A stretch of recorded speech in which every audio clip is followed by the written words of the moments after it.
Ja, godmorgen. Velkommen til denne morgenandagt, hvor vi i dag skal gå lidt videre med det, vi hørte sidst fra 1. Korintherbrevet kapitel 13, om hvordan kærligheden er, og hvordan Gud er den kærlighed.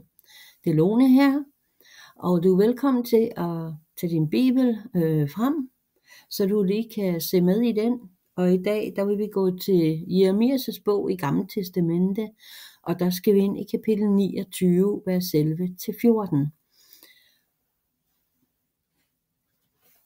Ved du, at Gud har omsorg for dig? At han har en omsorg for dig personligt som hans søn eller datter i Kristus?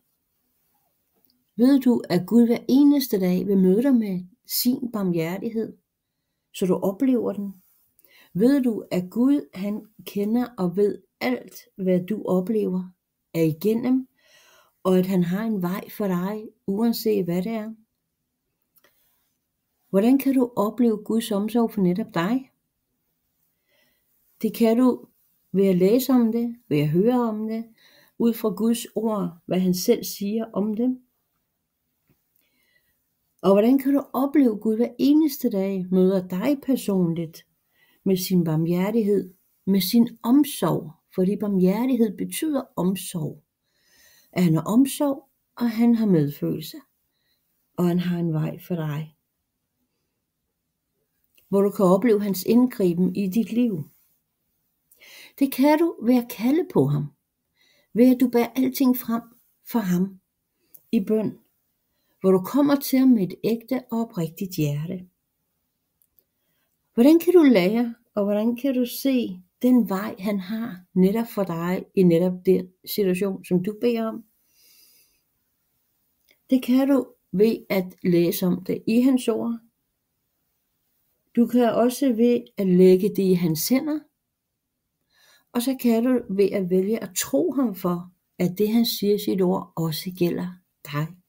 Ligesom det gælder enhver anden, som har taget imod Jesus Kristus. Lad os gå til Jeremias' bog, kapitel 29, og vi skal kigge på vers 11-14. Altså Jeremias' bog, kapitel 29, vers 11-14. Og der står sådan her.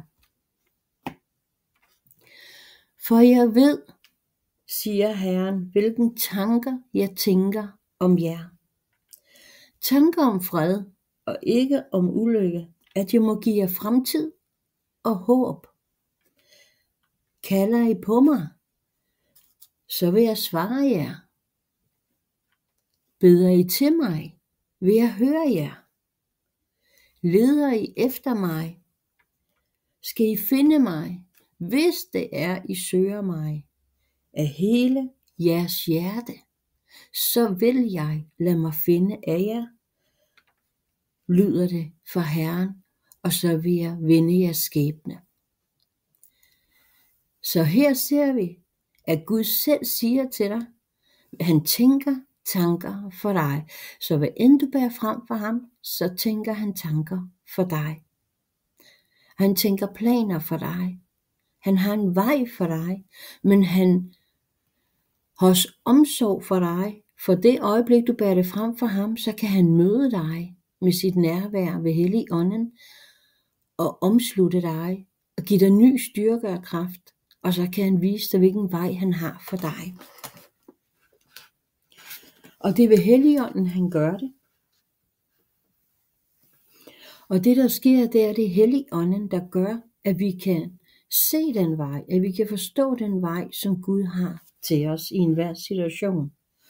Guds vilje for dig er, at du hver eneste dag skal opleve Guds kærlighed til dig, også barmhjertighed, at han har omsorg for dig, at han vil tage sig af dig, at han vil møde dig, og han vil fylde dig. Det du selv kan gøre nu, det er, prøv at skrive ned 1-3 ting, hvor du tænker det her, det vil du gerne bære frem for Gud. Det vil du gerne opleve Guds barmhjertighed i. Guds omsorg. Og nummer 2 ting, bær det frem i bøn til Gud. Gå til ham Og sig det, du har skrevet ned.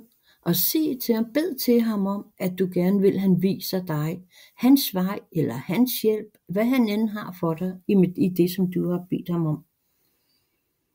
Og så tak Gud for, han er din himmelske far, der elsker dig, der er omsorg for dig, som hver dag vil vise dig sin barmhjertighed, og han har en vej for dig i alle tingene.